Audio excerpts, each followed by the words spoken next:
upcoming games. I love celebrating video gaming as a whole, as a community, going to these events. I just enjoy having fun, but sometimes, well, reviewers, we gotta be critical. And here, with my specialty being online games, especially free-to-play games, I'm gonna have to slam it down here. Slap out some sadness with this criticism, which is, 5 games that I found to be in a failing state, are not doing as good as well as they should, and some of them most likely going to be shutting down or discontinuing their current service in some way, somehow changing monetization. Really, honestly, it's just the future is uncertain for these titles, and yet I actually enjoyed every single one of these games that I did play and I did cover on this channel, so I'm throwing it out there. I like these games, I love gaming, but I don't know, these games are just a little bit shaky, so let me know your thoughts and feelings in the comments below, but here we go. Okay, so the first game that we're going to be mentioning here is Iron Sight. This is a Call of Duty clone that I actually had so much fun with. I did multiple videos, I did a first look, did a first impression, and I streamed it. And yes, it is a Call of Duty, like Modern Warfare 2-ish, or really kind of Black Ops-y clone, but it was done very well, and frankly, probably the best Call of Duty-like experience on PC. Now the thing is, Iron Sight didn't launch on Steam, which I think could actually bring this back around. That's happened a number of times with these type of titles, especially these Chinese free-to-play shooters that emulate, Counter-Strike or Call of Duty. Whenever they do launch on Steam, like Counter-Strike Next on Zombies, it actually does really well for itself, so it can turn around. But whenever Iron Sight launched, everyone was hyped for it. There was a lot of YouTubers covering it, a lot of people having fun with it, and overall it was a pretty fair and just a fun game. But then they kind of just stopped promoting it. They kind of stopped updating it, and I think there was a new update announced recently, but all in all, they didn't keep the hype alive, and once it drops, it falls. So Iron Sight, an awesome, yes, clone-ish game, but fantastically well-produced, that just wasn't well-published, it seems. Next up, talking about MapleStory 2. Now this is lower on the list because I think it could still maybe come around with an expansion or so, but MapleStory 2 is now receiving more mixed reviews. You can also clearly see on Steam that it's got less and less players actually playing it, and significantly so, for how hyped this game was. Obviously, MapleStory originally is one of the most popular games, period, on the planet. And maybe even still, actually, especially with the mobile ports, but MapleStory 2 looked really cutesy, and it looked like it was very much in that spirit. Really promoting mini games and a lot of creativity, but it seems like they kind of dipped into a lot of different areas with this game. Like there's dungeon diving, there's supposed to be a competitive nature to it to an extent, but there are also these mini games and there's ways for players to create content in the game, and all that sounds cool, but it's like there's not enough of any one thing to do in this game. And I think unless you're totally in love with MapleStory 2 as a whole, which most people aren't for most games, you're not really gonna find a niche thing to do here and consistently play, which you kind of need as a games as a service, as a game that you're kind of supposed to sort of second life in. So MapleStory 2 is an adorable game, but it's also really small and yeah, polished well and kept well, but it's kind of like a mini MMO, an MMO light, which it is truly. It's not a full MMO as well, but I think it could have, more mini games, more, expand the dungeons, give us more and more. I think more people would continue to play, but at this point, I don't know. I don't think they're gonna find it worth it. Number 3, for the tragedy, I'm gonna put down Dauntless. Dauntless, man, we were excited for this one, but Monster Hunter World kind of entirely overshadowed it. That Colossus had Dauntless probably shaking in their boots. No, I mean, they were still going to be the free-to-play Monster Hunter, right? And that's what they are. They're the free-to-play Monster Hunter on PC. I mean, Monster Hunter World came to PC too, so like, it's a cool game. It's fun, and it definitely has some differences to Monster Hunter, but in most ways that makes it different. I think it's really just kind of makes it lesser at the moment. It's really lacking a lot of content. It's really lacking a lot of advertising power, which is going to be the case for pretty much all of these games.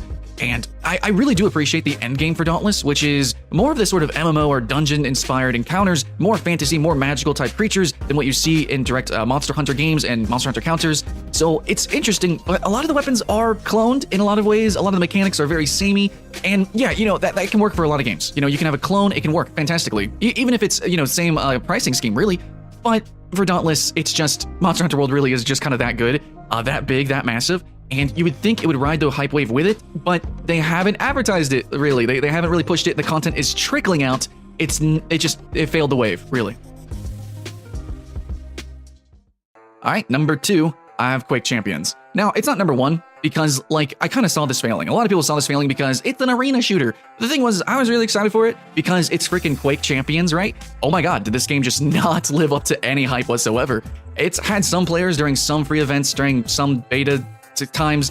It is on Steam, actually. You can play it on Steam, which was a boon for a little bit, but all in all, this game kind of alienates some people. So you have Paladins and you have Overwatch. that are really the kings of the hero shooter genre at the moment, and both of those are very similar games. So you maybe think Quake Champions would have some room, but the thing is like for Champions, I don't know, it doesn't quite work because everyone is still using the same weapons. I know there's different abilities and things, but I don't think the Champions are really highlighted enough. And for the most part, it is a Quake game, and just with the alienation of the champions, which sucks because, the truth is that mostly being an arena shooter, mostly being Quake at its core, you know what, that's actually not very popular anymore. It's tried and true, not bad design, but it's not really innovative design. Of course, Mexican Champions, that was kind of cool, but then you also have the slew of like performance issues and balancing issues, and so you have all these cool ideas on paper that it should work, but it kind of doesn't work. Whenever you're actually playing the game consistently over hours and hours, it's just not too appealing. I was hoping that this would have sort of like a Mortal Kombat sort of aesthetic compared to, like Street Fighter's really cartoon, then you got your Mortal Kombats. I was hoping that we'd have our Overwatch, and then we could have Quake Champions, but it looks like, just like in every way and everything that it tried to do, it really just kind of fell short. As an arena shooter, as a hero shooter, as a shooter, competitive shooter, period, like where's the tournaments? Like where is that push? Again, where's the advertising for this game? I'm not seeing it, I'm not feeling it. You see Overwatch is competitive, even freaking Paladin's competitive, right? Hi-Rez is actually pretty memey, pretty silly, so anyways, Quake Champions, in every way, in every direction that it tried to go in, it just seems like it's just a little bit short, and since this is a game that it's supposed to have a hardcore niche following, that is incredibly detrimental. And now our number one failed free-to-play game is going to be Realm Royale. Now, this one, look, I just gave Hi-Rez props for advertising, for promotion, for being memey, and for following trends, and they're really smart and good at it, but they're also really good at killing their own games, or just leaving them in the dust, which maybe is how they survived as a company, but it's really sad because Realm Royale is like their newest game, and it had the biggest, most massive popularity instantaneously, and it was genuinely, in my opinion, pretty much their best game. Like, it was out of the gate fun. I loved it. I think we all loved it, and then they squandered that. They squandered that by, I don't know, not listening to their community, not really realizing what they had on their hands. They obviously just kind of copy-pasted Paladins into a Battle Royale formula. Surprisingly, it freaking worked amazingly, and then they just dumpstered it. They just did a lot of balance tweaks, a lot of changes, and everyone just lost interest instantaneously, which it's still technically a very unique game, though my hopes are very high for a game called Spellbreak to really reign in the crown of magical BR game. But Realm Royale is still an interesting game. It's still fun. I think they've been trying to turn it around, but Paladins originally, it still has its popularity. Realm Royale is a separate game, waning and just it completely cliffed it down. It dropped entirely in population and popularity.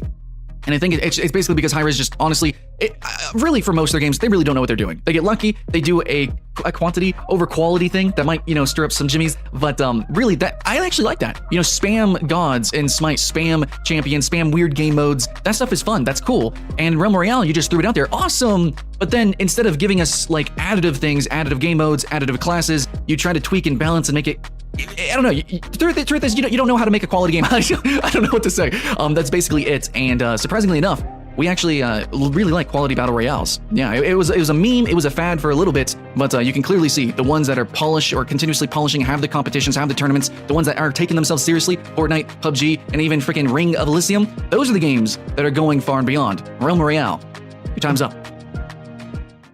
So guys, that's it. Those are the 5 games that I really loved, I enjoyed, I had so much fun doing those videos, and I'm sure you guys are actually, some of you are still playing these games and having fun, and more power to you. But for most of us, I can't recommend that. As a critic, as a reviewer, I can't say, hey, dude, go play this game because everyone's loving it, everyone's jamming to it, there's teams, there's competition, stuff like that. But if you can appreciate free-to-play games because there's no barrier to entry, that there's not too much of a time investment needed for these games, then go and have fun. Live it while you can. I'm such a fan of that. You don't need to play a game and live in a game for years and years, to get worth out of it, especially if it's free. So, go and have your fun. That's all I can ask. So.